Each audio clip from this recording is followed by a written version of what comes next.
what's up mga kanais? So, pupunta tayo ngayon sa Unisan White Sands. Tara, tingin sa akin. Maganda rito. Pilapil mo talaga. Napaisip. Tara! What's up mga kanais? Isa to sa magandang spot dito sa South Quezon Province lang to, Pagbilao. Tara, check natin yung dagat nila kung gaano kaganda. Makikita nyo. Tara. Yo, what's up mga kanais, no? Entrance pa lang, ang ganda na ng buhangin nila, oh. Kitang-kita nyo naman. Tara. Ayan sila kuya, mga bante rito. Mababait yan si Kuya Red, oh. Saka si Kuya Black, oh. Mababait yan sila. Okay kayo kuya sa camera, kuya. Paisip. Yo, mga kanais. Di ba? Welcome to Unisan Sands. Tara, dito.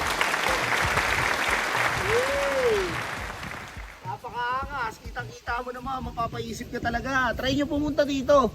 101% talaga mag-enjoy kayo. Check naman natin yung dagat, tara.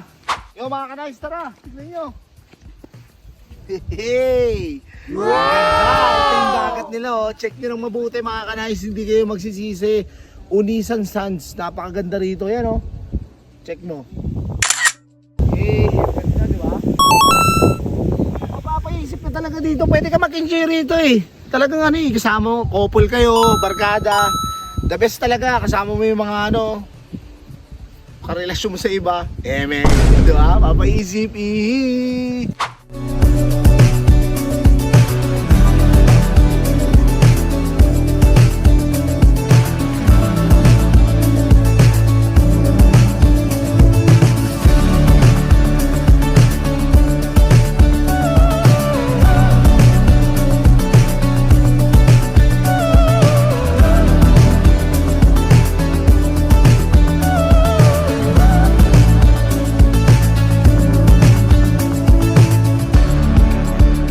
What's up mga kanais, ito naman yung pool nila, talagang mag-enjoy ka, mahaba to. Tignan mo naman, 5 feet.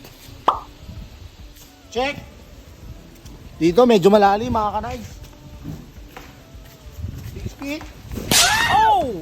Check. Gusto mo naman na medyo mababaw, di ka marunong lumangoy. Dito tayo. 4 feet, check. Diba? Ganun lang yan, pag hindi ka marunong lumangoy, 4 feet ka lang. So mamaya maliligo kami rito, pero rekta muna kami sa dagat.